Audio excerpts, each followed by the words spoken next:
성도 여러분 안녕하십니까? 에스라의 나무 강단이 제공하는 성경의 어휘 연구 오늘 계속합니다. 성경의 어휘 연구를 하는 목적에 대해서는 단어의 의미를 파악해서 그 본문에 정확한 의해를 하고 그 다음에 올바른 신학을 수립하는 것인데, 오늘 함께 공부하는 이 단어는 우리의 건전하고 바른 신학을 수립하는 데 매우 중요한 역할을 한다고 믿습니다. 그 단어는 뭐냐 하면은 율법주의라는 단어예요. 오늘은 148번째 강의입니다. 율법과 율법주의. 율법이라고 하는 문제에 대해서는 일찍이 우리 어휘연구 83번 강의와 84번 강의를 통해서 율법의 동의어가 어떤 것인지, 율법의 종류와 목적이 뭔지를 앞에서 공부했기 때문에 오늘 그것을 반복하지 않습니다. 그러나 가장 기본적인 의미의 율법의 정의만 잠깐 보고 율법주의에 대한 얘기를 하고자 합니다. 율법이라는 단어는 히브리어의 토라입니다. 토라이고 신약의 헬라어는 노모스예요. 노모스. 그래서 이 토라라고 하는 말은 지시, 교훈, 가르침입니다. 토라의 어원적인 의미가. 왜냐하면 이 토라의 원래 어원이 동사 야라는 가르치다, 지시하다 그런 뜻이에요. 야라 된 것 토라예요. 라가 같지 않습니까? 앞에 티, 타우가 붙으면 뭐 하는 것, 그런 의미를 가질 때가 많습니다. 그래서 야라 하는 것, 지시한 것, 교훈, 가르침이고, 이것을 하나님의 가르침에 적용하면 율법, 법률로 간주됩니다. 그래서 이 단어를 70인역 구약 히브리어 성경을 맨 처음으로 외국어로 번역된 헬라어 번역 70인역, 약 70인이 학자가 번역했다고 해서 그 이름이 70인역입니다. 여기 라틴어로 L 50이고 X는 10이고 X는 10이니까 70이죠. 그래서 70인역을 부호로 가리킬 때는 LXX 가지고 70인역이다 이렇게 하면, 그 번역자들이 헬라어 노모스로 번역했어요. 토라를. 토라 나오는데 자 노모스 법으로 했습니다. 그래가지고 율법이란 의미로 고착되게 되었어요. 토라, 노모스 마찬가지로 율법이라. 그러나 실제로 내용은 지시하고 가르치고 교훈한 것입니다. 히브리인들이 모세 오경을 창세기부터 신명기까지 5권을 토라, 율법이라고 칭하는 것은 거기에 포함된 책들이 모두 율법이라는 뜻은 아니고, 하나님이 가르쳐 주신 것, 즉 하나님이 지시하시고 교훈하신 것이라는 뜻에서 토라입니다. 이 단어가 구약에 220회 사용되었어요. 아주 많이 사용된 단어입니다. 그 다음에 신약이 오면 헬라어로 노모스는 179회 사용되었어요. 220 더하기 179 하면 399입니다. 거의 400회나 율법이라는 단어가 사용되었습니다. 번역은 간혹가다 좀 다르게 번역됐지만 기본 의미는 그런 것입니다. 그러면 이 율법은 어떤 성격, 속성을 가지고 있는가? 성경이 말하는 율법의 속성을 몇 가지 알아보겠습니다. 로마서 7장 12절에 보면 이러하 보건대 율법은 거룩하고, 율법은 거룩한 것입니다. 계명도 거룩하고 어렵고 선하다. 여기서 계명은 율법에 준하는 말이에요. 계명은 율법의 일환입니다. 부분입니다. 그래서 율법도 거룩하고 계명도 거룩하고 어렵고 선하다. 하나님께서 지시하신 것은 다 거룩하고 어렵고 선하다 하는 뜻이에요. 그 다음에 같은 로마 7장 다음 절 14절에 보면 우리가 율법은 신령한 줄 알아. 율법은 신령한 것이다. 영적인 것이다. 그렇죠? 나는 육신에 속하여 저 아래 있다. 율법은 신령한 것이다. 또 시편 19편은 하나님의 율법에 대해서 칭송하는 시인데, 여호와의 율법은 완전하여, 율법은 완전한 것이다. 그래서 영혼을 소성시켜주고, 여호와의 증거는 역시 율법이에요. 율법을 다른 말을 정할 때 증거는 확실하여 우둔한 자를 지혜롭게 하고, 여호와의 교훈 아까 말했죠. 토라, 율법이에요. 교훈은 정직하여 마음을 기쁘게 하고, 여호와의 계명 역시 율법이에요. 순결하여 눈을 밝게 한다. 여기 보면 율법의 속성과 그것의 기능이, 속성은 완전하고 확실하고 정직하고 순결하고, 그것의 역할은 영혼을 소성하게 하고 우둔한 자를 지혜롭게 하고 마음을 기쁘게 하고 눈을 밝게 하는 거예요. 아주 잘 설명되어 있습니다. 시편 19편에 있는 말씀이에요. 또 시편 119편에도 아주 좋은 율법에 대한 말씀이 나와요. 시편 19편과 119편은 하나님의 말씀이 율법에 대한 노래예요. 그러니까 그 율법의 특성을 가장 잘 설명하는 장들이라고 할 수 있습니다. 자, 시편 119편 151절 2절. 여호와여 주께서 가까이 계시오니 주의 모든 계명들은 계명 율법이에요. 이들은 진리입니다. 하나님 율법은 다 진리입니다. 내가 전부터 주의 증거도 역시 계명이도 마찬가지로 율법이에요. 계명을 알고 있었으므로 주께서 영원히 세우신 율법은 하나님께서 영원히 세우신 것이다. 하나님은 한번 세우신 율법을 변개하지 않습니다. 확실해요. 그 다음에 같은 책장 119편 96절에도 내가 보니 모든 완전한 것이 다 끝이 있어도 주의 계명 율법은 심히 넓다. 율법은 그 커버하는 것이 아주 넓다고요. 뜻도 넓고 적용되는 것도 넓어요. 또 같은 시편 119편 172절 거의 마지막 부분에 가면 주의 모든 계명들이 의로움으로 내 혀가 주의 말씀을 노래합니다. 계명이나 말씀이나 뭐 다 율법을 가리키는 다른 용어들인 것입니다. 아주 거룩하고 완전하고 의롭고 좋은 것이라고 성경은 말하고 있습니다. 그러면 율법이 하는 역할이 뭐냐? 자, 율법의 역할. 뭐 뭉뚱그려서 말하면 성경에 여러 구절이 있지만은 첫째, 인간을 위한 하나님의 뜻을 밝히는 것입니다. 인간이 이렇게 살기를 바란다고 하나님이 말씀하신 게 그게 율법이요, 계명이요, 하나님의 지시예요. 하나님의 뜻이에요. 둘째, 하나님의 언약의 기초입니다. 하나님은 법에 기초하여 언약하십니다. 그냥 뭐 언약을 남발하는 거 아니에요. 지켜도 되고 안 지켜도 되고 그런 거 아니에요. 법에 아주 법적 구속력이 있는 그 언약을 하시는데 그 기초가 바로 율법입니다. 셋째, 하나님의 심판의 기초와 기준이에요. 하나님 무턱대고 너 이쁘다고 뭐 용서해주고 뭐 안 이쁘다고 뭐 그런 거 아니에요. 법에 기초하고 법을 기준으로 심판하십니다. 아주 공의롭고 공정하셔요. 그 기준이 법이에요. 넷째, 죄인이 회심하도록 촉구합니다. 이 법을 딱 보면 내가 잘못했구나. 이런 벌이 있으므로 잘 해야겠구나. 이런 뜻을 가지게 합니다. 회개를 촉구해요. 회심. 그 다음에 진정한 자유를 느끼게 합니다. 율법을 지키고 나면 아무런 두려움이 없습니다. 그렇죠? 율법 범한 즉시로 우리는 마음의 두려움과 아주 불편함을 느끼게 되는 것입니다. 부자유해져요. 진정한 자유를 느끼게 하는 것이 율법이고, 악을 제어하고 복을 갖다 주는 것이 율법입니다. 법에 있는 대로 다 하면 복이 오죠. 그렇죠? 그걸 어기면 어떻게 해요? 안 돼요. 그걸 제어하는 그런 기능을 가지고 있습니다. 좀 더 구체적으로 몇 개를 보면, 율법은 죄를 보게 하고 깨닫게 하는 거울과 같은 것입니다. 우리 얼굴에 무슨 티가 묻었는지 몰라야 안 보이니까. 그러나 거울 앞에 서면 여기 검정이 묻었구나. 내가 율법 앞에 서면 내가 잘못했구나. 그걸 깨닫게 하는 거울과 같은 역할을 하는 것이 율법의 역할이에요. 자, 로마서 3장 20절 아주 중요한 성경 말씀입니다. 그러므로 율법의 행위로 그 앞에 어렵다 하심을 얻을 육체가 없나니 율법으로는 죄를 깨달음이니라. 죄를 깨닫게 하는 거예요. 죄를 깨닫게 하는 것이 뭐예요? 이것이 율법이에요. 율법.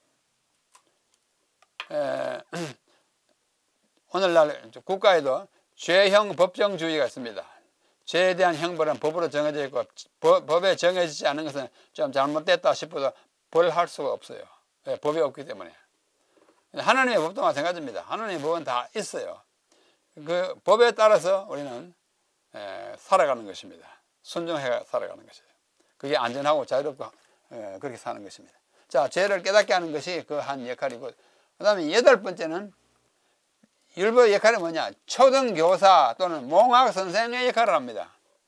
초등교사는 아주 기본되는 학문을 가르치는 교사를 초등교사라고 합니다. 초등학교 교사 선생님들도 그 비슷하게 하죠. 인간이 앞으로 공부할 학문을 한다든지 사업을 한다든지 무엇을 한다든지 하는 것에 가장 기초가 돼서 이것 모르면 잘 안 되는 기본적인 학문을 가르치는 것이 초등학교 학문입니다.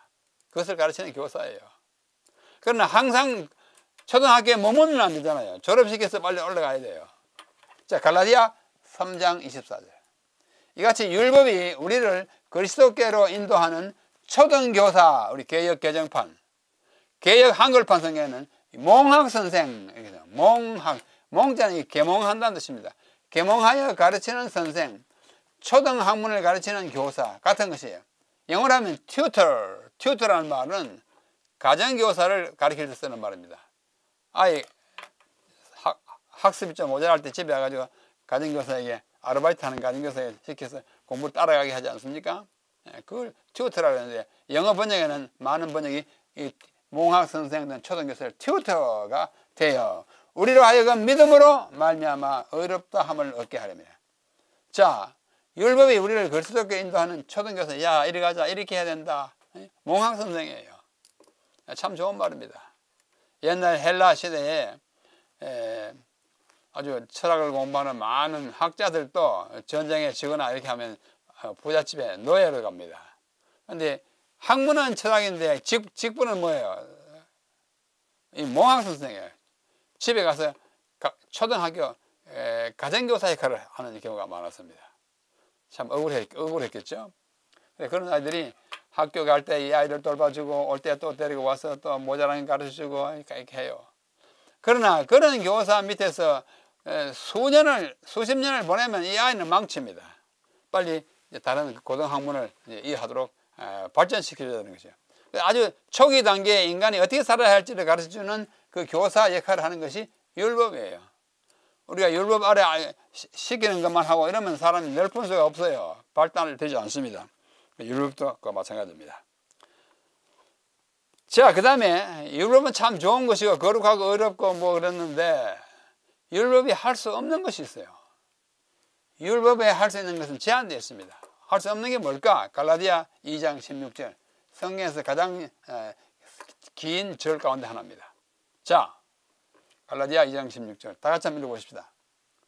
사람이 어렵게 되는 것은 율법의 행위로 말미암음이 아니요 오직 예수 그리스도를 믿음으로 말미암아 함는 줄 알므로 우리도 그리스도의 예수를 믿나니.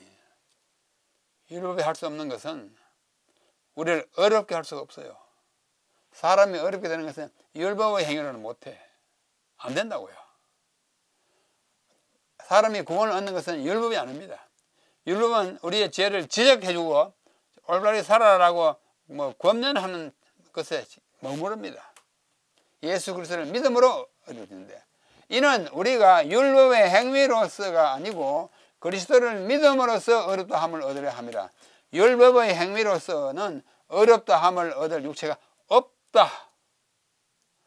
우리가 율법을 아무리 잘 행하고 뭘 잘하고 헌금을 많이 바치고 아주 정직하게 한다. 그 행위로 말미암아 우리가 구원 얻을 수는 없어요.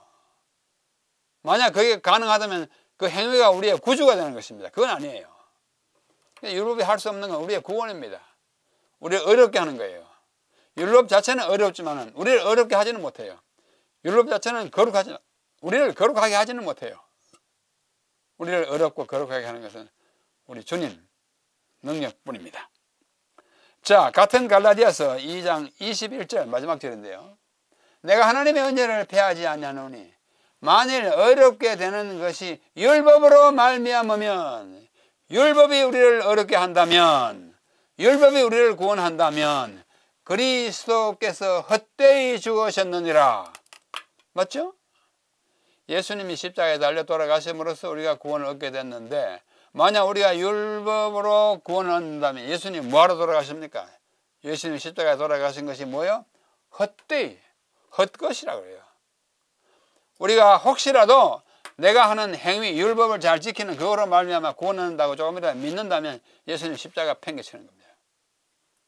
절대로 그건 안 됩니다. 율법으로는 우리가 구원할 수 없고 어렵게 될 수가 없어요. 자, 다시 로마서 3장 아까 읽은 거예요. 그러므로 율법의 행위로는 그의 앞에서 어렵다함을 얻을 육체가 없고 율법으로는 죄를 깨달으며 율법을 지키는 것으로서 구원을 얻을 수는 없다. 이것이 바울의 강력한 교훈입니다. 십자가를 허지로 돌리는 것은 절대 안 되는 것입니다. 할 수 없는 것이 있어요. 율법이 할 수 없는 건 우리를 구원하는 겁니다. 우리 어렵거나 그렇게 하게 만드는 게 못해요. 오직 십자가의 능력으로 예수님이 우리를 그렇게 해 주시는 것입니다. 자, 그러면 율법주의라는 말이 나오는데 율법주의가 뭘까요? 자, 보십시오. 율법주의, 리걸리즘 이렇게 말해요. 율법주의라는 말을 사전에 찾아보면 율법 또는 계명을 엄격하게 준수하거나 준수하도록 강조하는 건 율법주의라고 그래요. 야, 이거 지켜, 이거 지켜, 이거 지켜. 예, 율법주의. 율법 자체를 지킴으로 뭐 큰 일을 이룬 듯한 그런 생각을 하는 거예요. 그러나 좀 더 가까이 우리가 성경적으로는 또는 신학적으로는 율법주의란 뭔가 하니 율법을 지킴으로 구원을 얻고자 하는 그러한 삶의 태도를 율법주의라고 합니다. 우리 조금이라도 우리가 무엇을 행함으로 무엇을 지킴으로 율법을 지킴으로 구원을 얻고자 생각하여 일을 한다면 우리는 다 율법주의자들입니다. 율법주의자는 절대로 옳다고 인정받을 수 없습니다. 자신이 율법을 준수하는 그 공로에 의하여 구원을 얻으려면 율법을 완전하게 지켜야 하는데 그것은 불가능해요. 여러분, 아무리 잘 지켜도 완벽하게 지킬 수 있습니까? 예? 뭐 살인하지 말라 예수님은 뭐라고요? 미워하기만 해도 살인한다고 그러지 않습니까? 우리가 전혀 미움 없이 저 친구 난 같이 못 살겠어 이런 생각 참 한 번도 먹지 않고 살아갈 수 있습니까? 뭐 안식일을 지키는 것을 예를 들어서 안식일 철저히 지켜서 안식일은 뭐 정말로 손 하나도 함부로 까딱하지 않는 그런 식으로 안식일을 지킨다면 그것으로 구원을 얻을 수 있습니까? 그럼 예수님 십자가는 뭐예요? 나에게 무슨 공로를 가십니까? 율법을 지킴으로 구원을 얻고자 하는 그 사상을 율법주의, 리갈리즘이라고 합니다. 자, 여기 보십시다. 율법주의로 기울어질 위험이 있는 것들이 우리 삶에 많아요. 안식일 준수, 방금 얘기했죠? 안식일 엄수. 안식일에 물기로도 안 가고 아침에 일어나서 스위치도 안 올리고 유대인들은 그렇게 합니다. 유대인들은 안식일 맞이할 때 그 불을 다 켜야 할 것은 금요일 오후에 다 켜놓고 안식일 해가 질 때까지 안 끕니다. 그리고 스위치를 올려가지고 그 오븐 밥솥에 밥도 하지 않아요. 스위치를 올리는 것은 불 켜는 것 같아요. 구약 출애굽기에 보면은 안식일에는 불을 지피지 말라 그랬어요. 그렇게 엄격하게 지키는 사람이 야, 나는 안식일 잘 지켰다, 나는 이제 구원을 얻었다, 이렇게 생각하기 쉽습니다. 착각이에요. 엄격하게 지킬수록 자기 의가 자꾸 솟아나는 것입니다. 그 다음에 철저한 채식. 여러분, 채식하는 거 참 좋아요. 저도 채식하는 사람인데 채식한 덕분으로 저는 이제 82세가 되도록 건강하게 살아갑니다. 하나님께서 그렇게 하라고 하셨고 하는 것이 참 좋아요. 억지로 하는 건 아닙니다. 그렇게 하는 것이 좋아서 합니다. 그러나 내가 채식함으로 이렇게 오래 사니까 나는 정말 하나님께 더 가까워졌다, 이건 착각이에요. 그건 율법주의로 넘어가는 거예요. 기울어지는 거예요. 정확한 11조, 누구에게 선물 하나 받은 것도 값으로 따져가지고 그거에 10분의 1 놓고 어디 가서 또 이렇게 한 것도 없고 또 11조 아주 엄격하게 정확하게 계산해가지고 11조 맞추면 나는 하나님께 완전한 헌금을 한다, 이렇게 자부심을 가지셨어요. 율법주의에 빠질 수 있어요. 희생적인 헌금이 많이 들었으니까 이제 산불이 났다, 그죠? 어디 재난을 당했다, 내가 다른 사람보다 2배, 3배로 더 바쳤다. 다른 사람 10만 원 바쳤다, 나는 50만 원 바쳤다. 이러면 내가 조금 더 어려워진 듯한 착각하기 쉽습니다. 아니에요. 또 뭐요? 헌신적인 교회 봉사. 사흘이 멀다 하고 교회 와서 이제 벽도 닦고 전기도 수선하고 썰고 닦고 많이 하는 건 좋아요. 그러나 그것 때문에 교만해지거나 내가 더 어려워졌다고 생각하는 것은 율법주의입니다. 위험이 있어요. 우리가 다 이렇게 하는 것이 헌신하고 바치고 하는 건 뭐예요? 구원받기 위함이 아니에요. 구원받은 사람으로서 감사하는 생활이지. 모든 헌신은 받은 구원에 대한 감사이고, 모든 노력은 우리를 구원하신 구주에 대한 순종의 표현이지 그것 때문에 구원하는 건 아니에요. 먼저 구원하셨으니 우리는 그렇게 살아가는 것입니다. 이것이 우리가 오해나 착각을 하면 되지 않습니다. 의인은 누가 의인이냐? 이것 잘 지키고 노력하고 애쓰는 사람이 의롭게 보이지만 그것 때문에 더 의로워지는 건 아니에요. 자, 여기 보십시다. 제가 성경 구절 좋아하는 구절인데 잠언 24장 16절이에요. 의인은 어떤 사람인가? 넘어질지라도 일어나는 사람이 의인이에요. 대저 의인은 7번 넘어질지라도 다시 8번째 다시 일어나려니와. 이걸 7전팔기라 그럽니다.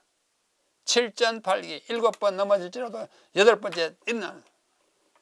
그것이 의인이에요. 우리가 안 넘어집니까? 자꾸 넘어집니다. 하루에도 몇 번이 넘어집니다. 에라 넘어졌으니까 그만 모르겠다. 이건 안 돼요. 자포자기는 절대로 안 됩니다. 넘어질지라도 또 일어나고 또 일어나고 또 일어나고. 왜? 하나님이 나를 예수님을 통해서 구원하셨는데 내 생명을 함부로 다룰 수는 없는 것입니다. 우리에게 주어진 구원을 잘 유지하는 것은 우리의 책무입니다. 그러나 악인은 재앙으로 말미암아 엎드러지느니라 다음에 일어난다는 말이 없어요. 그래서 의인과 악인의 차이는 넘어져도 일어나는 거고 넘어져가지고 일어나는 것이 없는 거예요. 우리 사랑하는 성도 여러분, 우리가 이 땅에 사는 것은 나그네로서 본향으로 가는 이 나그네 길이에요. 자꾸 넘어집니다. 뭐 돌부리에 차에 넘어지기도 하고 어떤 데 바람이 불어가지고 휩쓸리기도 하고 뒤에서 뭐 어떻게 뭐 짐승이 와가지고 박아서 넘어지기도 하고. 일어나야 돼요. 일어나야 합니다. 일어나면 의인입니다. 일어나지 않으면 악인에 속하는 것입니다. 영적으로도 마찬가지입니다. 이 잠언 24장 16절의 영어에 대부분 영어 이렇게 해요. For a righteous man, 의로운 사람은 may 할 수도 있다. for 넘어질 수도 있다. 몇 번? 7 times.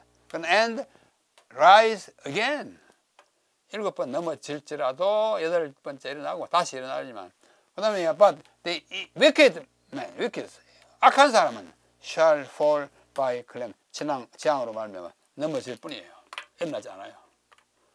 우리는 내 스스로 어렵게 할 수 없고 우리를 어렵게 여겨주신 분을 손을 붙잡고 살아가면서 넘어질지라도 일어나는 그 사람은 계속해서 의인인 것입니다. 몇백 번 일어나도 일어나는 것입니다. 아무리 넘어뜨려도 일어나야 돼요. 여러분, 아무리 넘어뜨려도 팔딱팔딱 일어나는 거 뭐 있어요? 오뚜기. 이 말을 거기다 적용하면 오뚜기야말로 가장 의로운 존재입니다. 7번이 아니라 몇백 번 넘어질지라도 또 일어나요. 오뚜기는 의로우니 의인처럼 일어납니다. 자, 구원은 오직 은혜로 받는 선물이고, 선물이에요. 내가 뭘 벌어가지고 하는 거 아니고 내가 뭘 드렸기 때문에 받는 대가가 아니에요. 순종은 뭐냐? 받은 구원에 대한 감사의 표현이지 구원을 받기 위해 순종하는 것이 아니에요. 흔히 안식일 교인들은 율법주의자라 그럽니다. 아니에요. 그들은 구원을 받기 위해서 안식일을 조마조마하게 지킨다. 어떤 사람이 그러대. 우리 교회에 오래다 나간 사람이. 그 잘못 봤어요. 우리 안식일 교회는 그런 교회는 아닙니다. 바등바등 아이고 안식일 봄하면 내가 멸망받지 나 지켜야지 해가지고 뭐 해지는 시간 바라보고 그렇지 않습니다.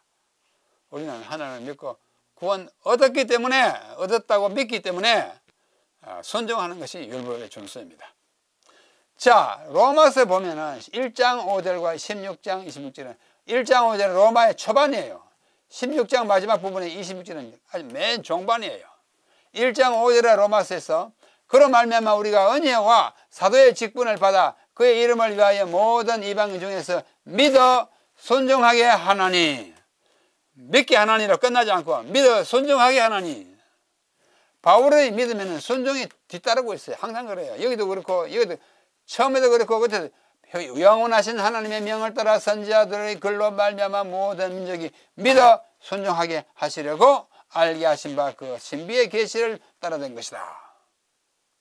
이것을 저는 로마서의 알파, 로마서의 오메가 이렇게 표현합니다. 로마서의 알파와 오메가는 믿어 순종케 하는. 흔히 로마서를 믿음으로 말미암는 의의 책이라고 하는데 맞아요. 그러나 그 믿음은 반드시 순종이 따라 붙어요.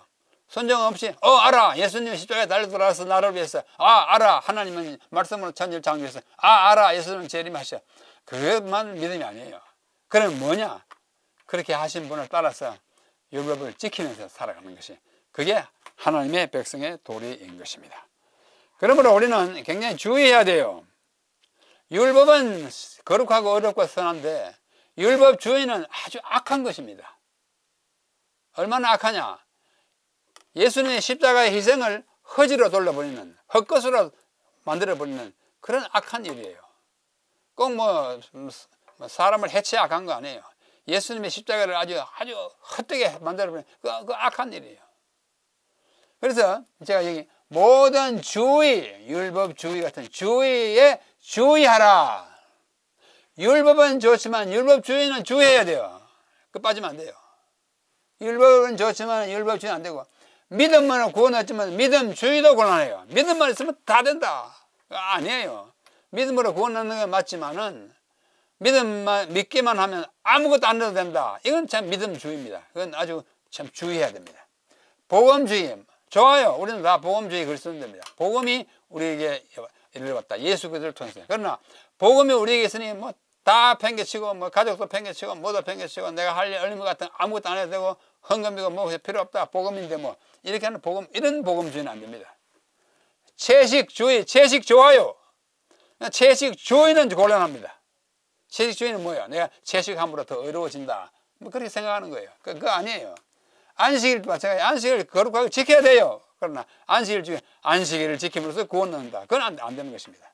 재림주의, 재림을 기다리지만도 재림 기다리기 위해서 온 세상 일을 다 팽개쳐 버리고 가족도 모시고 공부하는 거 다 버리고 이러면 안 됩니다.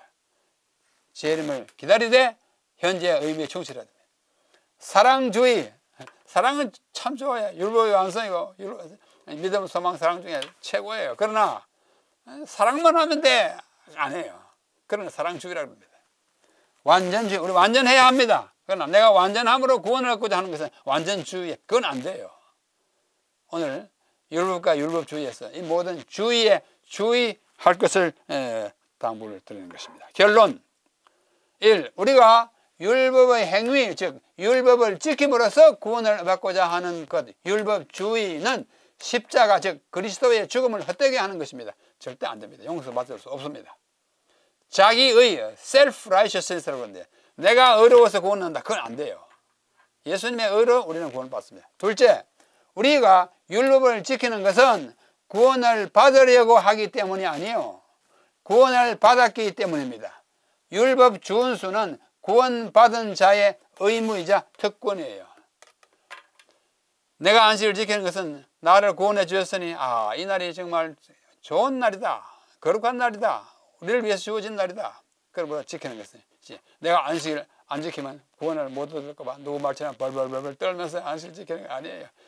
11조도 마찬가지예요. 헌금도 마찬가지고 모든 헌신이 다 마찬가지입니다. 내가 그거로 말미암아 하려고 하는 건 주의예요. 주의는 안 됩니다. 십자가의 공로로 구원받는 것입니다. 율법 준수는 구원받은 자의 의무이기도 하고 특권이에요. 그거 지키면 다 자유롭고 다 정말 행복해요.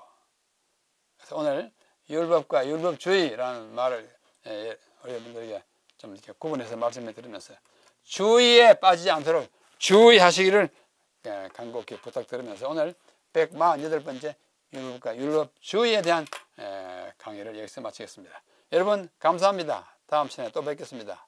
안녕히 계십시오.